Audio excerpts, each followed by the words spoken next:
Hello, everyone, and welcome to the first Monday 11s. It is a great pleasure to be here. I'm Gray Miller. I'm the Executive Director of Worldbuilders, and we are smack dab in the middle of our end-of-year fundraiser for Heifer International.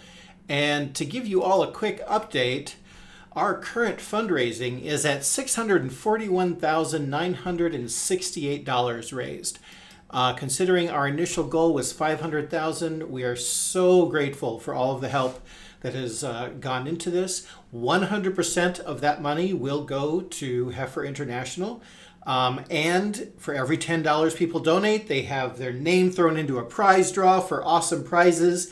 There are teams on the team page, so you can, if there's like specific kinds of prizes you like a True Dungeon token or a read and critique from a great author that will help you polish your manuscript, or even a game critique if you're an aspiring game designer. All kinds of extra prizes you can win. There's also an auction, and if you're in our chat, Captain Macbeth, our moderator, will put in links to all of the good stuff there. But today, we also just wanted to say, we're not just going to ask you for money. We want to give everybody something delightful, something treat to enjoy. And this seemed like a good topic for a panel, how I dealt with the total shit show that was 2020. And yes, panelists, you can take that as permission to swear during this broadcast. We are a broadcast that we embrace all of the aspects of the English language. So I'm going to do a quick introduction of our panelists, and then we will dive right in. So first of all, right there to my left on the screen, we have Nevo. Nevo was born in central Illinois, and she retains a healthy respect of and love for corn mazes, scarecrows, and 50-year floods. These days she lives on the shores of Lake Michigan, which is less a lake than an inland sea that she is sure is just biding its time. Nee became a writer because, while there were alternatives, none of them suited her as well as a lifestyle of endless research combined with simply making it up when nothing else would serve. She is the author of The Chosen and the Beautiful and the Singing Hills cycle, including The Empress of Salt and Fortune and When the Tiger Came Down the Mountain. I'm a bit of a fan. And she was also a guest at our first panel, which we had earlier, which I'm already forgetting what it was called, Spooling Up Your Hope Engines. And so I'm really looking forward to having her back here. Right underneath her there is Tyler Hayes, a science fiction and fantasy writer from Rhode Island, and, love this, a social justice bard specializing in the College of Comfort. He writes stories he hopes will show people that not only are they not alone in this terrifying world, but we might just make things better. His fiction has appeared online in Another Realm, Nossa Morte, and The Edge of Propinquity, and in print in anthologies from Alliteration Inc., Graveside Tales, and Aetherwatch. Tyler's debut novel, The Imaginary Corpse, is out right now from Angry Robot Books. And right down there below Tyler is Justin C. Key, who has wanted to write for as long as he can remember. He blended his passions for science and writing by penning short stories in middle school and sat down to draw up his first novel while studying biology at Stanford University. He's been writing ever since. Short stories have appeared in Magazine of Fantasy and Science Fiction, Cross Genres, and is it pronounced as one word, or is it, do I do this is my ignorance, KYSO Flash, as well as in the revolutionary children's iPad application, Farfaria. Nice. He held a writing advice blog for several years at scribophile.com and worked as a professional health blogger and content editor at WellnessFX while applying to med school. Justin's medical training richly informs his writing, and the power of story and narrative allows him to connect with patients on a deeper level.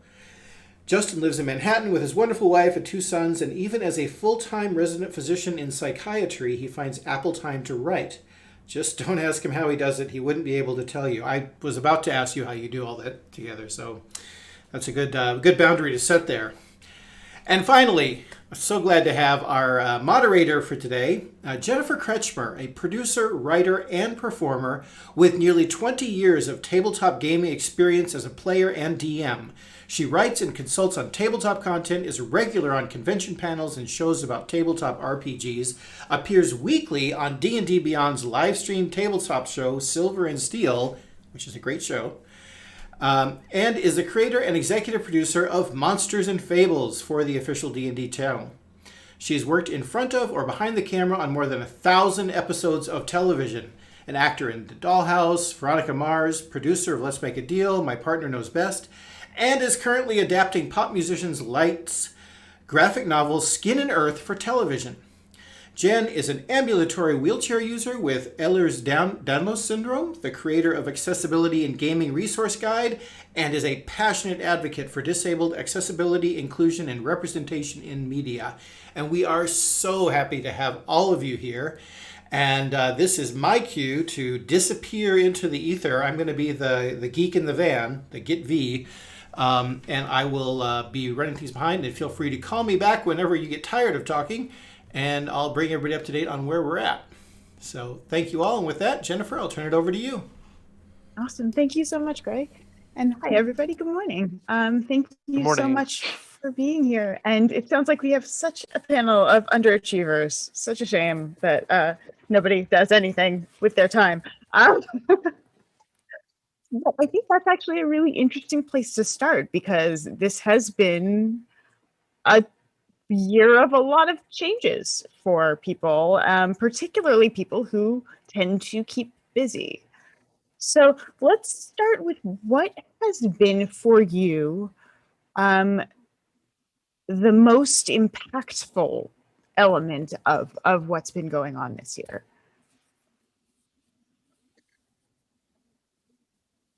I can open this up. We can do this roundtable style. However people would like to do this. I think it's interesting that you bring up the idea of underachievement, because, you know, as you may have guessed, I have Asian parents, and, you know, that's just a lifelong kind of deal for me. In terms of having made an impact, I think mostly it's been kind of personal. Like, everything I feel like I've managed to do, it's been basically just from a place of being myself. Like, every donation, every phone board I was a part of, it's just been very centered. It's been, we're just coming from a place of inside ourselves. We're not going out as much anymore. So it's like, here I am one person, and this is the leverage I can make. And that, which is maybe a weird way to feel. I'm not feeling much community right now, but there's still a place here. So that's a thing. Yeah, related to that, I think the biggest impact for me has been, like you say, we can't go anywhere. And so I kind of can't distract myself from myself. So I have an anxiety disorder. Let me just throw that out there. So throwing a lot of bright lights and loud colors in front of myself in order to not think about everything I've ever said and done is a very powerful self-care routine. So I've had to kind of look inward at that and really look at what's important to me. What are the things that I need to seek out in this time when so many of the things that I would have sought out sort of by default, that I would have thought of as my favorite things, you know, go see a movie, go down to the cafe and say hi to my local barista, that kind of thing. So I'm finding myself a lot because of lockdown. And because of the political upheaval, I'm finding myself finding what really matters to me. You know, the causes that I'm looking at these and going, no, this cause definitely matters to me. It is not about being around people who care about it and being swept up in it. This is something that speaks directly to me. For me, you know, I answer from two important aspects of my life. You know, I have 3 children now. We have a 3-month-old, and I'm also a psychiatrist. So, you know, from both of those, doing both of those from home, like doing schooling from home, has been a whole new thing. I used to say, like, going through medical school and training and residency, you know, and having kids while in med school, it's like, all right, can't get harder than this, can't get harder than this. And then lockdown came, like, okay, you know, and now I have a elementary school, you know, out of my home, and also full-time telepsychiatry service out of my home. So both have moved remotely, and I've been fortunate enough where I am in my residency of psychiatry that this is a point where everything has been outpatient. I'm a 4th-year resident, and so all of it has been over Zoom. So, you know, balancing those 2 things at home, and also, you know, the increased stress and trauma that people are going through, you know, on any level, like on a small level to a big level, you know, having at home and them knowing what's going on with this pandemic, not being able to see their friends, and having to do all this stuff from home, is a higher level of stress for them.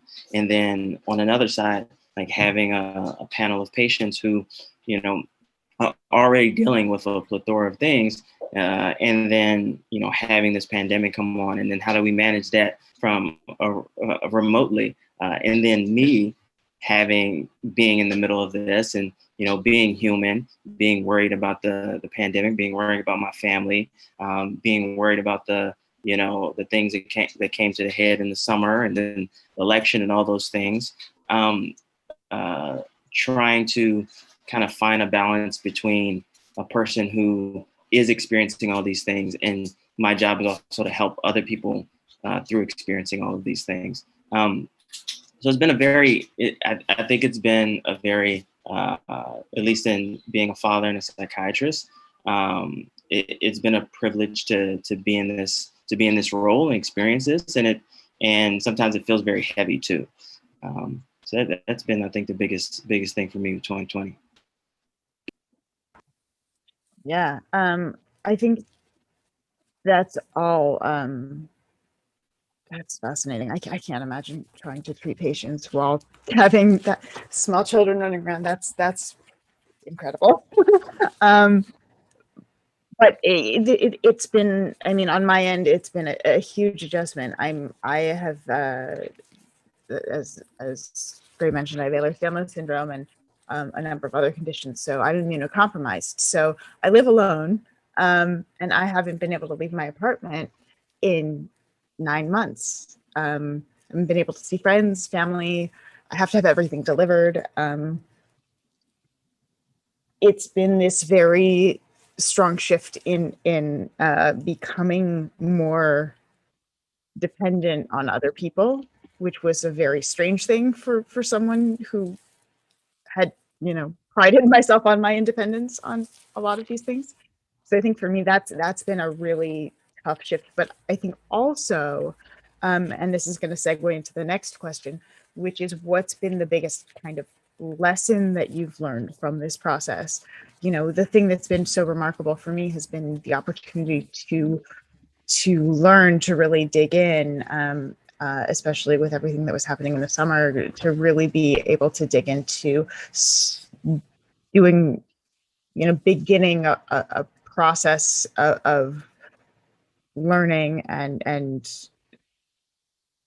research and advocacy that I would not necessarily have had the time to dig into as deeply if we weren't, in a situation where the world kind of had the chance to really rally and do that. And connect virtually the way we have been. So I think for me, that's been something that's been pretty remarkable, is this opportunity, which I know for the disabled community has been huge, to have people, to have the access that for so many years people have been asking for and begging for, to be able to connect virtually. That's been really amazing. What has been what have been the things that have really stuck out as some, not necessarily, I mean, positives might not be the right word, but takeaways that have been not the really tough elements of this? For me, I think it's been, this may sound obvious, but it really hit me hard, especially early in the lockdown. Like you bring up the point about this accessibility that the disabled community has been asking for forever, and all of a sudden you were given it. Like all of a sudden it started happening.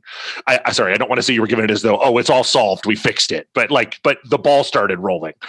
And I think that just there are so many things I am seeing happening and have been seeing happening as far as people banding together virtually, getting that access out there for people who are isolated, making sure that their communities are taken care of. The lesson for me was realizing it isn't that we couldn't do those things. The resources and the wherewithal to do those things existed all along, and just a variety of factors just meant we weren't. Not that we couldn't, but that we weren't. And I don't want to throw us down the rabbit hole of yelling about the people who are primarily why we weren't. But it really laid stark for me the fact that, oh, well, there's a pandemic now, everyone's stuck inside. Let's go ahead and turn on all the things that people who were all stuck inside before have wanted for years. And it's like, really, it affected rich white people, and now you're going to do it? Okay, cool. But sorry, segueing a little bit because I want to make sure I say this and then let everyone else talk. For me, it's also learning about my mental load has been a big thing. Learning about how much background stress I carry because it became unavoidable to think about, because the mental load became so big, and realizing how much I was carrying day to day because I had to suddenly examine it because I had to ration my spoons day to day. Just dealing with the pandemic. That's been a tough lesson for me, is realizing I could probably stand to chill out a little bit more even after I'm allowed to leave my house. We joke about underachieving, but like, I really was making myself do too much prior to this.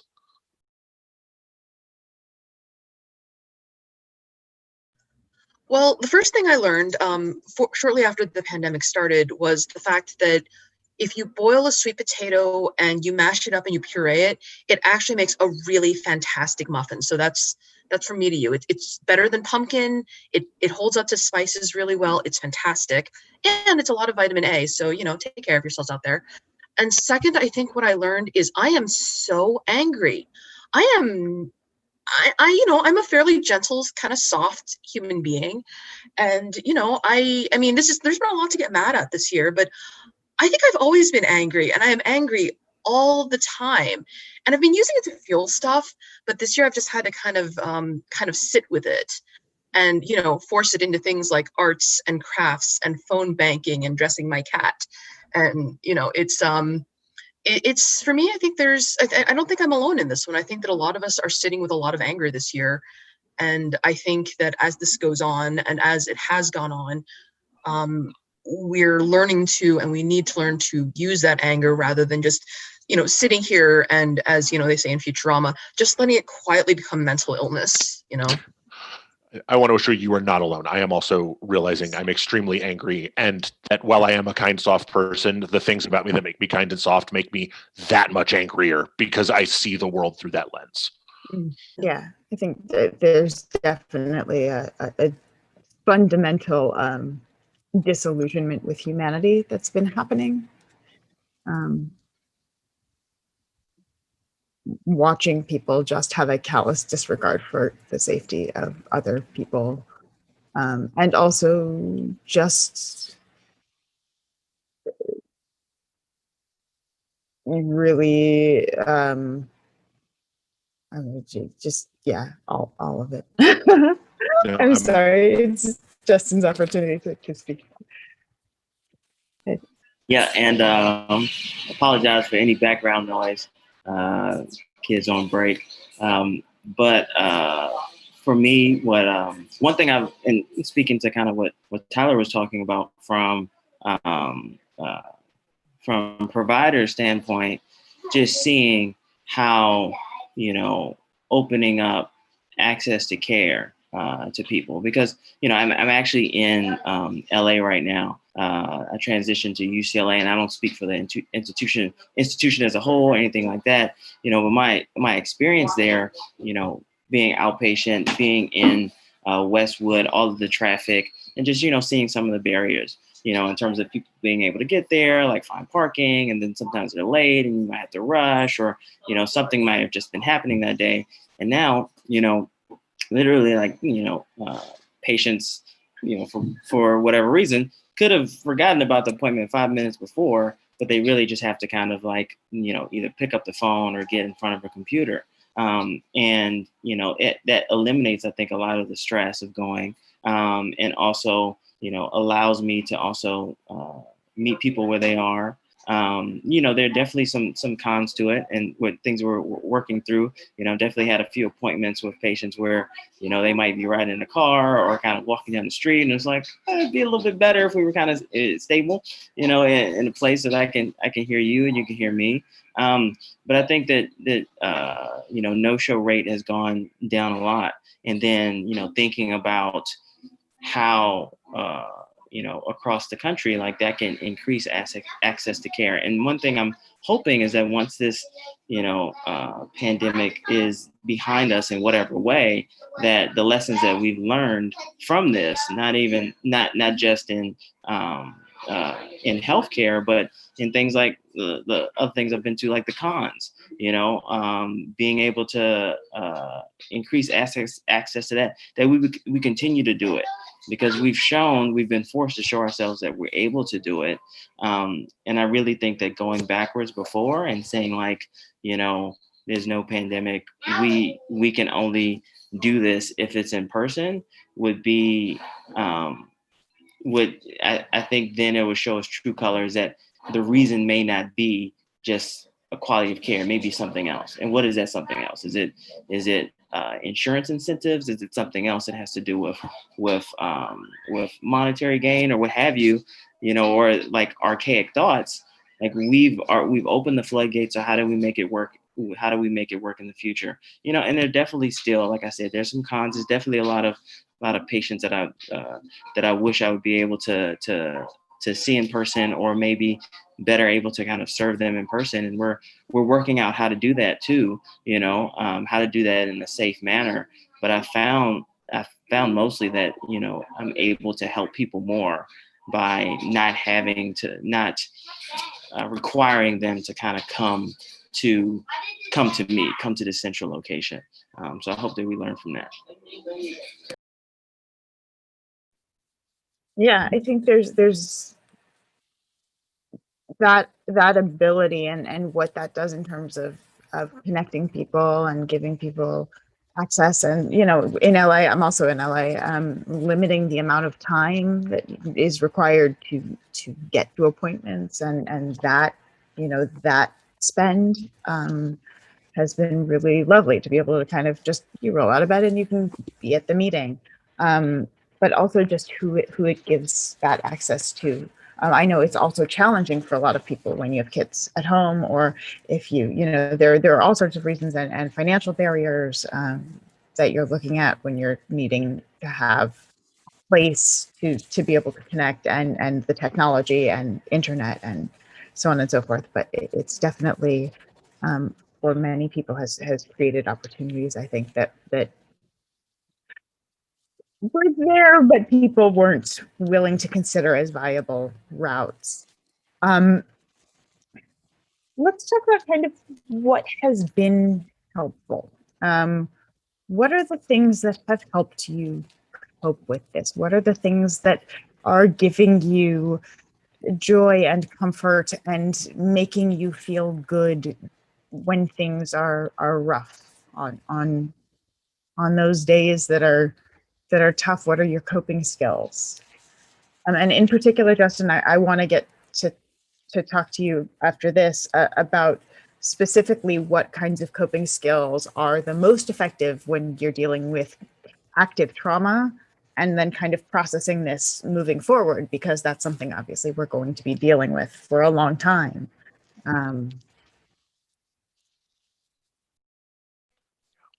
For me, I'll say, I'm just going to say the obvious primal thing. Video games have actually helped me through this a lot, like entertainment in general. But specifically, my Nintendo Switch has been like a big black plastic safe space for me.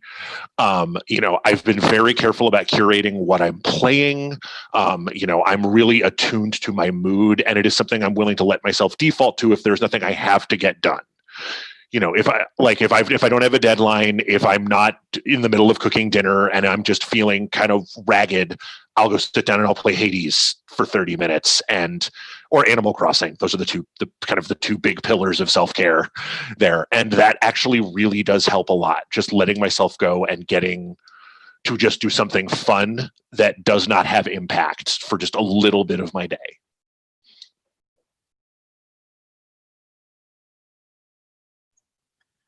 When it comes to keeping things going for myself, one thing that I've been trying to kind of maintain is letting things be important.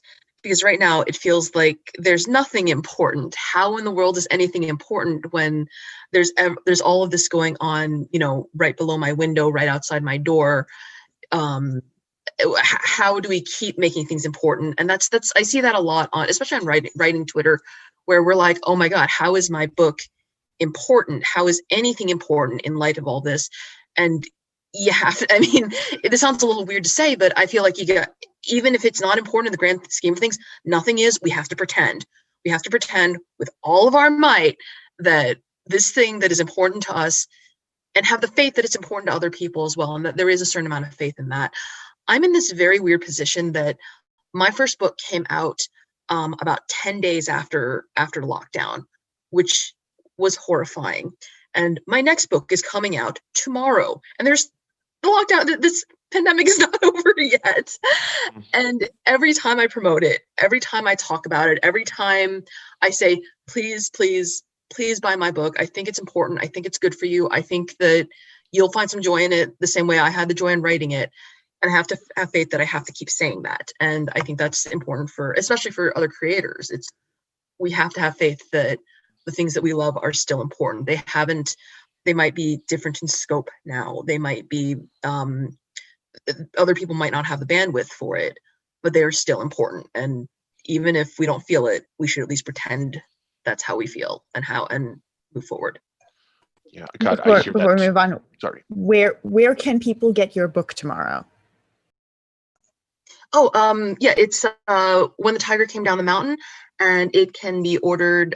There's a link through Tor for bookshop.org, of course, Amazon, Barnes & Noble, all that good stuff.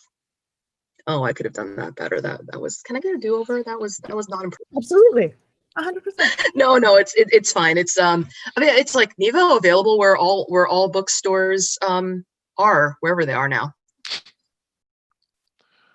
I was going to say that's the mood. I sold my first book. My first book came out in September of 2019.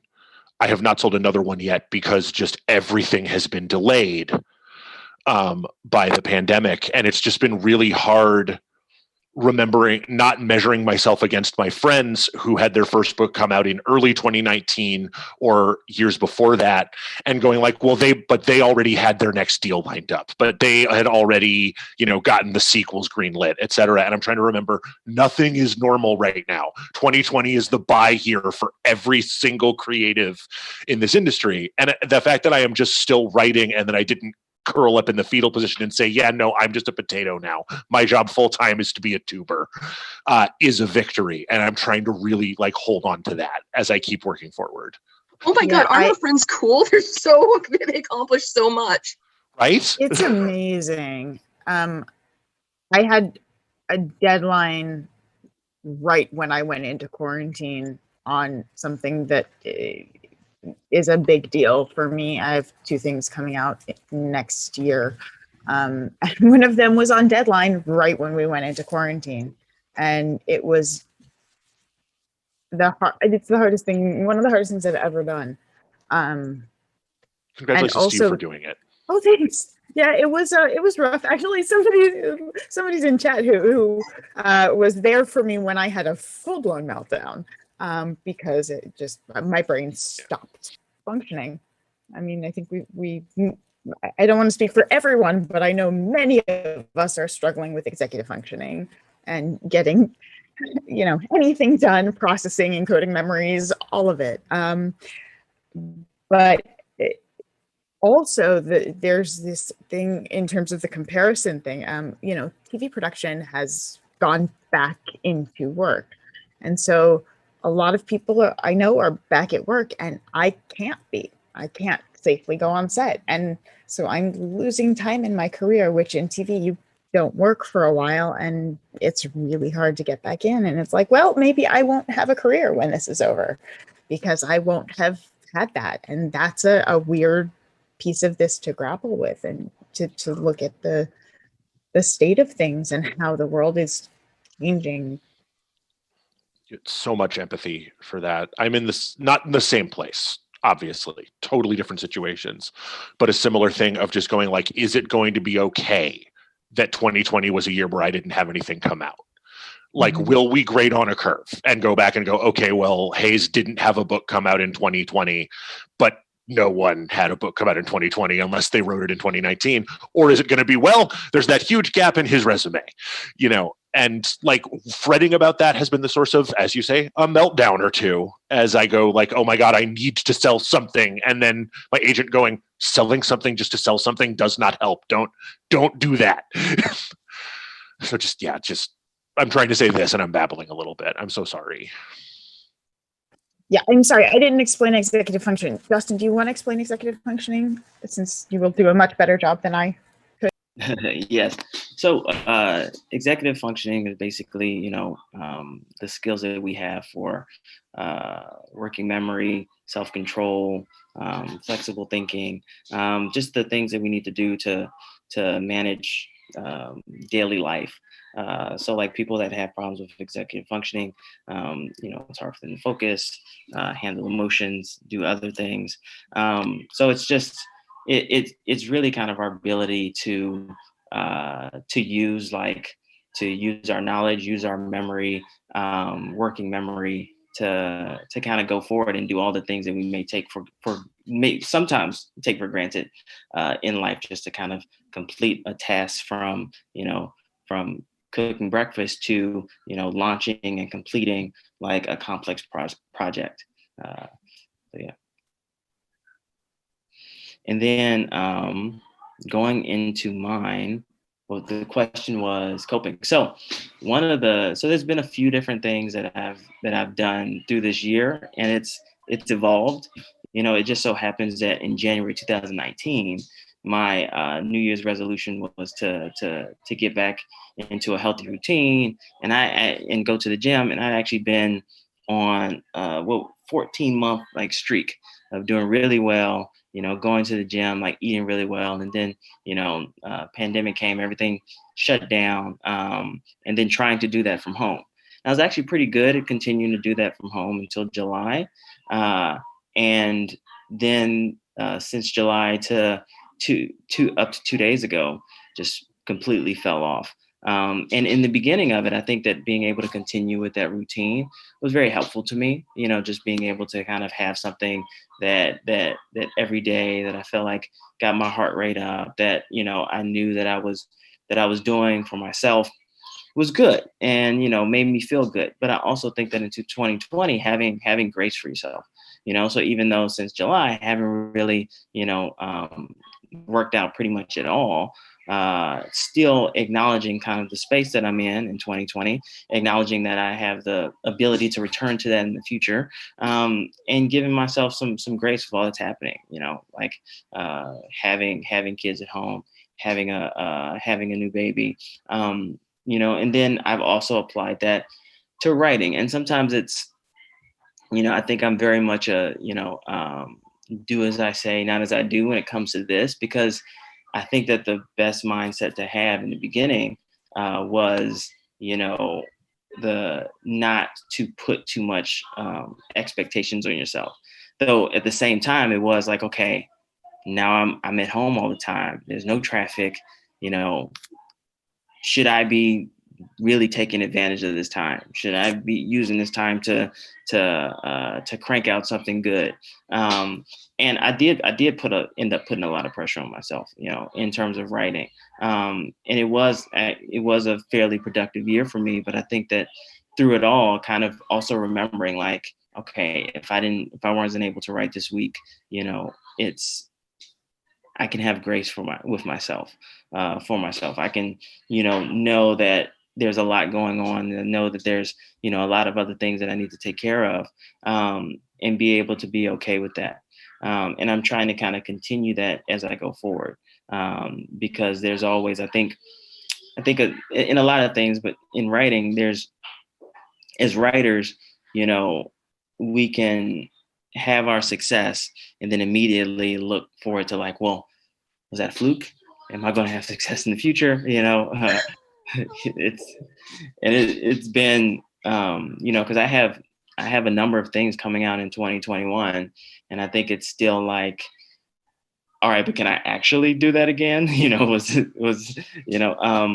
So also to the question before, in terms of kind of, I think, working through this time and like being in a state of potentially like continual trauma, I think an important thing to try or to keep in mind is mindfulness. So we use that a lot in terms of in CBT, cognitive behavioral therapy, where working with patients that have anxiety or have history of trauma. And one of the things is being mindful in terms of having moments where you're able to sit and be aware of the moment. And that means even being aware of the anxiety and the trauma of the moment. And that in being able to acknowledge, for example, if I were to think right now about something more concrete and easy to talk about, like I have like some back pain, mindfulness would be, as I'm focusing on my breathing, I'm focusing on my heart rate, the back pain, I acknowledge that is there. And I'm not trying to ignore it or to suppress it or to pretend it's not, but I'm like, okay, I have pain in my back. I'm acknowledging it. Now let's continue and focus on other parts of my body. So then that what does, it teaches me and shows me that these things are real, but I can also focus on other things, while that is present. And I think that that's an important part, because as you see, and some people may be able to relate to this, is that dealing with trauma down the line, being able to be in therapy and talk to people about it, like just talking about it and acknowledging it can be very therapeutic. And I think that speaks to being aware of these feelings and kind of bringing them to the forefront in the beginning, can keep them from being suppressed and being something that, haunts us, for lack of a better word, in our subconscious. And it's like, okay, this is here. This is how it's affecting me. This is bad. I'm acknowledging that. And what else is going on right now in this time? So, I'd suggest, I don't know specific ones that I would kind of suggest, because, in our setting, basically I would do a body scan with a patient and record it, and then they can use that. But I would look, going online and looking for breathing exercises or body scans, and recommend not doing those things laying down, because you'll probably fall asleep. And then trying them out and just and seeing how it feels to kind of be present there, and then trying to incorporate those in every day. And I think as much as you can, keep up the social support. Try not to, I know it's easier said than done, but as much as you can, try to kind of to lean on people if you notice yourself like withdrawing from people socially or not wanting to be a burden on others. Being able to have people in your life and talk about these things, and have other touch points, I think could be very important. Yeah, on that, I want to note that if anyone watching is a healthcare worker, or lives in the state of California, Headspace, which is a meditation app that does a lot of focuses on mindfulness. I love it because it has SOS meditations. I also have anxiety and depression, but it also has chronic pain meditations and a bunch of other really great ones. Is giving that away for free to California residents and to healthcare workers. And I know that a number of other apps are doing that. So Headspace, Calm, there are a ton of different free mindfulness and meditation tools out there. And I struggled with meditation, and Headspace actually really converted me. And I use it daily now, even if for nothing else other than the sleep meditations. But let's talk about some tools. Let's talk about some things we can do moving forward in terms of whether it's the best ways to help get yourself into a structure. And I think this is also a place where we can kind of talk about mental health and coping with depression, anxiety, ADHD, any sort of mental health issues that people may be dealing with in this situation, eating disorders, all of those things that really are amplified by what we're going through, that are much harder to address in a situation where you're living at home and can't go do the things that usually make those things feel better necessarily? I'm just going to throw in the fact that if you're not used to it, mindfulness is kind of a trip. The first time I ever tried to do it, like during this whole pandemic thing, and the image I got of myself was falling down an endless flight of stairs, just constantly for like months. And I think I'm still falling down those stairs. It's just like more of a fall now, and I'm bored of it. It's like, I'm still kind of bumping my way down, hitting the corner, turning the corner, continuing on my descent into wherever we're going. And I'm like, but now it's like, okay, I'm bored with this. I can handle this particular fall down the stairs. But yeah, when it comes to tools, I just do things. It doesn't matter what, just do anything. The worst thing for any of this is inertia and stagnation. It's anything that keeps you mobile, both in mind and body, is a good thing. I discovered that there is not one level surface in my new apartment. Not one.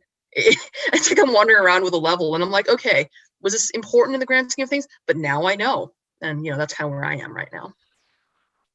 Likewise, I find just having a structure, even if that structure is a lot of tiny things, actually, especially if the structure contains a lot of tiny things, because then I feel like I'm getting stuff done.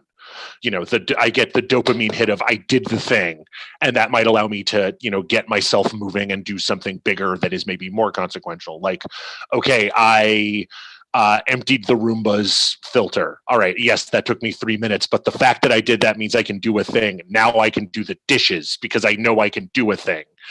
As opposed to early on, I was trying to, get the big stuff all done first. And I was doing things like halfway through the dishes, I was like, I just can't get this stain off this dish. Screw it.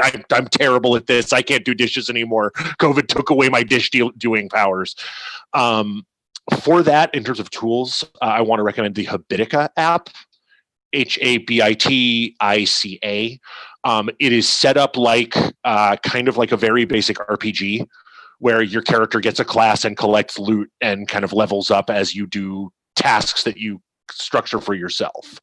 And you can set them in difficulties. So I just have a ton of trivial level tasks that I do every day that are little things like change the Roomba filter or wipe down the kitchen counter real quick. And just having those to structure my day so that I'm aware of, okay, it's Tuesday. I know that because Tuesday's the day I clean the toilet or whatever. And also so that I'm getting something done. So even if halfway through the day I crash, my executive function bottoms out, because it does. I have a different amount every day during this pandemic. I can say, okay, well, I did something. I know it's Tuesday and I know I did a thing. And that does a lot for my anxiety and depression. Like the worst thing for me, to kind of go off of what you were saying, is to sit around and do nothing and accomplish nothing. I think for me that one thing has been, I don't want to say keeping busy, because sometimes I feel that requirement can put a lot of pressure on people. So I think that, letting it be clear that, this is what has worked for me. But, keeping myself busy in the sense that I feel that I'm being productive, but also being flexible about what productivity means.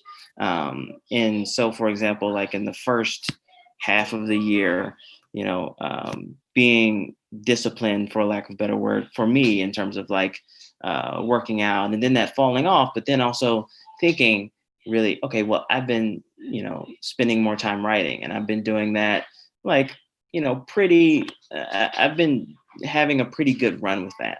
So this is something that I'm focused on now. This is something that I'm progressing towards, or if it's, I had to really spend this week to kind of to catch up on work. Or, I spent this period of time, like specifically, like I didn't do a lot of anything that would be, from work or writing level productive, but I spent a lot of time with my kids or with my family. So, and even, because of my own kind of like schedule, I end up not watching, for example, TV a lot. But recently just started watching like Lovecraft Country. And when I am sitting down, not letting any guilt creep in like, oh, I should be doing this or productive with this. This is also, it's something that I'm kind of doing for, for my wellness, being able to kind of to enjoy this and have balance and not imposing, I think, guilt upon myself. So it has been very helpful to kind of remember as going through the year, like for me, like, okay, I may not have been able to do as much of this, but these are the things that I have done. And I think that, I try to kind of also remind patients of that, because there can be a lot of negativity and self-doubt and trying to talk through like, okay, well, how about these things that have been better, or how about this thing that I've noticed, or like, is there another way that we can kind of look at this in terms of, just kind of broadly speaking to a lot of the things that were brought up, or a lot of issues that can come up. I think across the board, what I kind of look for is how connected people are. And I say that, I say that with care and empathy, because I know it's not something that you can just, snap a finger and say, you should just be more connected. But it is something that I think that whether people are going through depression or substance use or all these different things, like how connected are they to people in their lives? And it can be friends, it can be, group meetings, it can be a sponsor, it can be, connection to me, to a therapist, a gaming community, a writing community. And, those who are able to stay more connected, I end up worrying a little bit less about, because I think that there's resilience in numbers with that. And I think that, trying to kind of find or regain, if you feel yourself slipping, that community, because there's a few communities I'm involved with, and I'm very like thankful for, like the writing community, my co-residents, family, and I think all of them, I see just how supportive they can be of each other. There was something else I was thinking, but it has escaped from my brain and mind, and I'm stalling right now, and it hasn't come back. So I'm going to stop talking. And if it does, just let me know. All right. Yeah. I think I agree completely on having the support system. And for me, I'm not really good at being accountable unless I'm accountable to someone else. So one of the strategies that really helped me, and it also helps me get out of bed and dressed in the morning, which was also something I really struggled with in the beginning, and still continue to a lot of days, is I have a friend who generally every day 10 a.m., which feels a little earlier than I'd like it to be, but it's a reasonable human hour to be up and working. If you're an insomniac like me, we hop on Zoom and we have a morning meeting and we goal set for the day, and we kind of try and touch base throughout the day to keep each other accountable. But it means that I have to be up and dressed and on Zoom at 10 a.m. And that puts me at my computer. So I'm in a location where I do work. And that for me has been super valuable in terms of getting things done.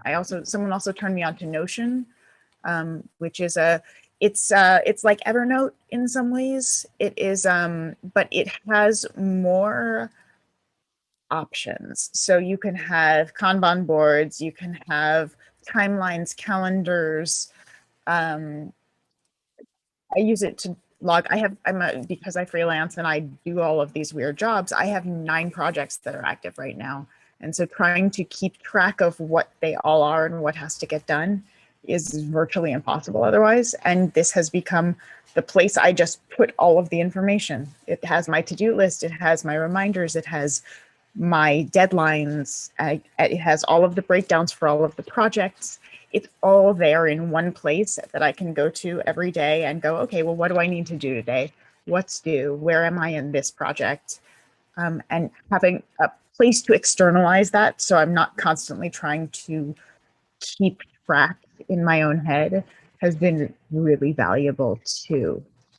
And by the way, I'm going to, I'll write up all of these things that we're talking about, all of these apps and programs and things, and I'll tweet it out. So if you catch up with me on Twitter, or I'll pass it along to Gray, and maybe we can get that somehow out to everybody. So this will be available. Notion is free. They have a paid version as well, but it is free. There are free templates. There's a little bit of a learning curve, but for me, it's been an absolute game changer. And yeah, one of the other things that's helped is I have a new coffee maker. It's a small thing, and it has given me something to look forward to in the morning. Yeah. I hear you.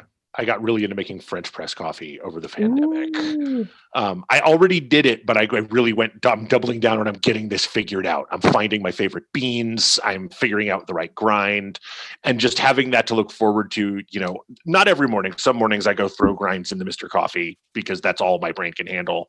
But knowing like I'm having a rough morning, but I can go make some really good coffee in a couple of minutes here. Yeah, I think small comforts are really important right now. I think we're working on a micro level in a lot of ways. I think because so many huge things are so out of control. Having control over small things really lets you feel like you've achieved something. It lets you feel like you've done some small self-care thing. I'm not wordsing very well. You're wordsing quite well.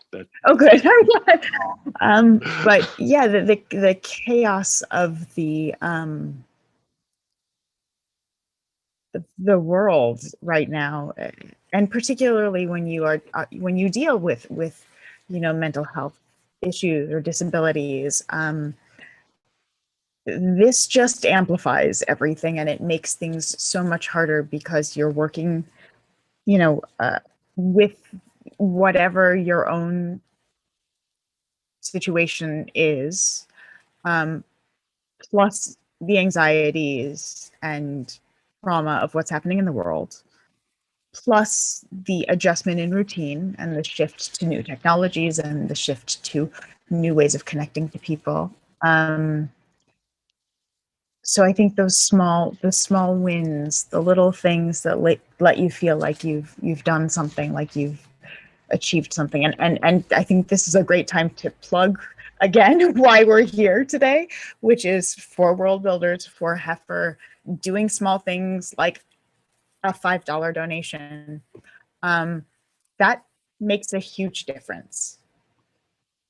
For me, Definitely. knowing that there's some good that I'm able to put out in a world that feels like there's so much bad really helps. Definitely. I don't know if that's the case, for everybody, but for me, that's a big deal. And I love this event. I've always loved this event. And just the community of it every year, it just feels like a party. So being here and being able to be part of it, and your donation doesn't have to be huge, and it's a tough time financially for a whole lot of people. And if you can't donate, that's fine. If there are other ways you can help out in your community, if you can volunteer some time to read stories to kids over Zoom, for your library, if you can, there are all sorts of amazing things you can be doing, helping organize, wherever your skill set lies. That's a wonderful thing to do. I've also seen the tabletop community obviously is near and dear to my heart, and that's been a huge saving grace for me through this, and a huge means of connection, and something that just I don't know how I would have gotten through this without gaming. But I've seen what that community has done, and it's been phenomenal. So finding the things you're passionate about, there's a way to turn that into something good for the world. I think that's something that's been very cool about this time, is having that opportunity. It's been stuff. So I know we are starting to come down toward the end of time, but let's try and do one more question about this. What do you think is It's tough to say the best piece of advice for moving forward on this, but I guess what do you think are the best ways for people to continue on through this and move forward after, but also where are the best places to get help if people are struggling and are feeling like they really need more support? What are the best places to do that? So first I want to say it is okay to be struggling. It is normal to be struggling. We all are. We are dealing with so much. And if you are telling yourself you're not dealing with so much right now, you are. Like I want that to be the big takeaway, because I told myself that sometimes. I'm like, I have so much going for me. Why do I feel so overwhelmed? And my friends are looking at me and going, you're dealing with this, you're dealing with that, you're dealing with the global pandemic, you're dealing with this, you're dealing with that. You know, we don't think about so much of it until something huge like the pandemic comes rolling through and disrupts it all. In terms of resources, there are a variety of hashtags on Twitter that are specifically for reaching out to Twitter at large for support. Trans Crowdfund is a big one. If you are trans and you need help with anything, they are really good about signal boosting and helping people raise funds for making rent, paying for your medications, whatever you need. I am sure I will think of more, and I will try to get them to you, Jennifer, and to Gray. But I've blanked on the others, of course. I'm like, I'm going to mention one, apparently.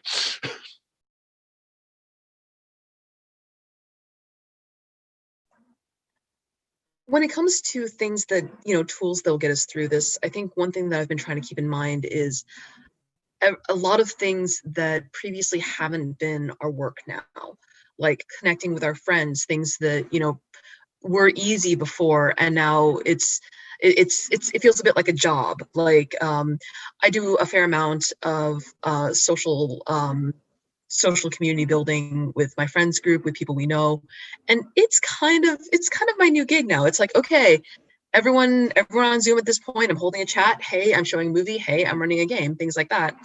And it's hard. And I think right now we have to just assume that things will be hard, and things that previously brought us joy are now work. And it's important to let that be work, to let us, have the kind of irritation with it and put in the effort that goes into making work, but also to remember that there is such a thing as joyous work. And that's where it does become worth it, where even if it is more effort, it's still something that should be done both for ourselves and for other people.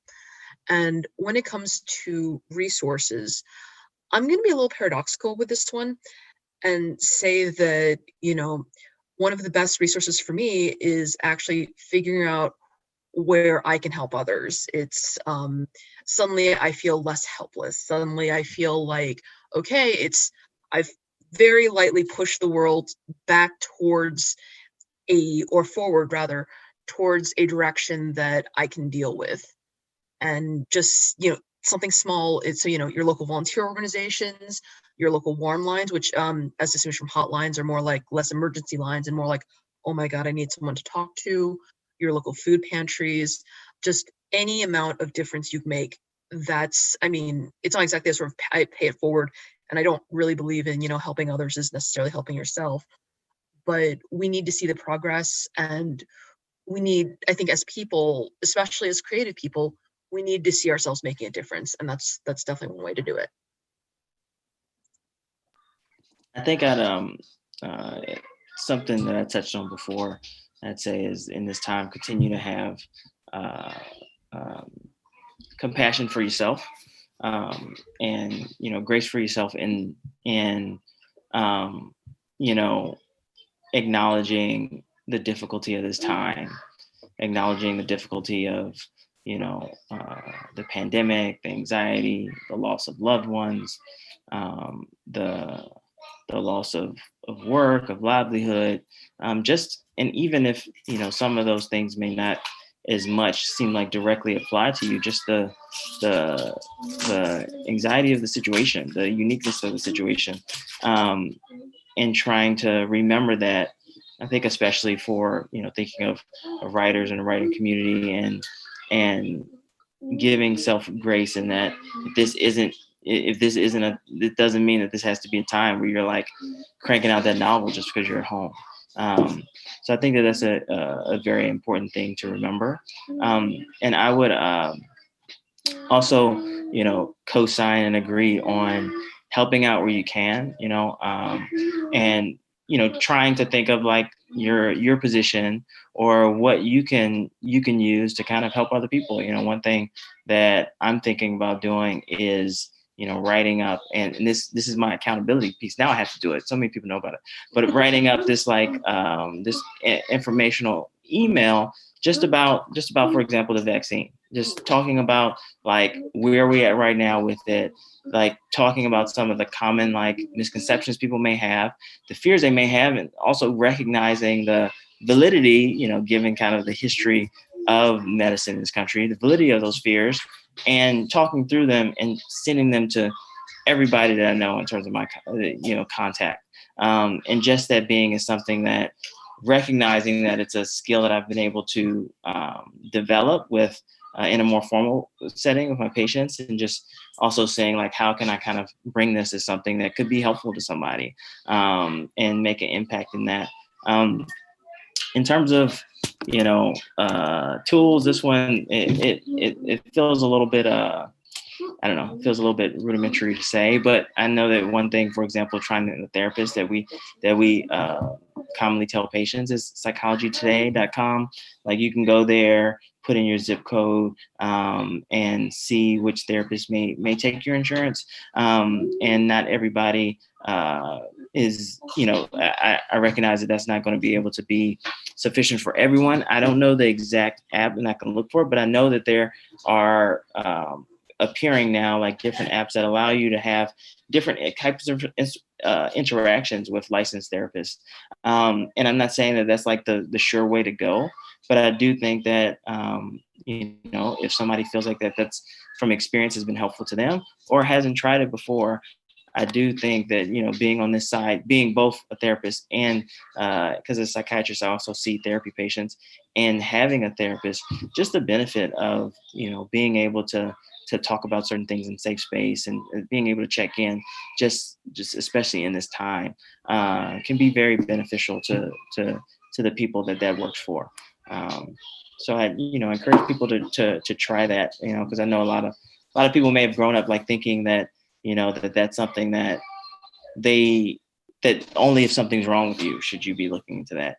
And, just like going to get like a checkup when you're well, mental health is something that you can start taking care of even if you feel like you're well. It doesn't have to be something that you have to wait until there's a crisis or something like that to engage in. So, just also bringing down that kind of barrier that these types of services are meant for, just a certain type of population that society has like put those labels on, making it more normal to seek these services and assistance just as much as we make it normal to say, have you gone to get a checkup yet? I know nothing's wrong, but it may be good to have a regular checkup. Yeah, destigmatizing mental illness and mental health care is so important. One of the apps is Better Health, and I know they do have a sliding scale. It still can be a little pricey, but that is definitely an option you can have in person or in video sessions as well as text sessions with therapists. And I know there are a few others. There's also, I'll make sure to make a note. I have a list of free pandemic therapy resources that I can include as well.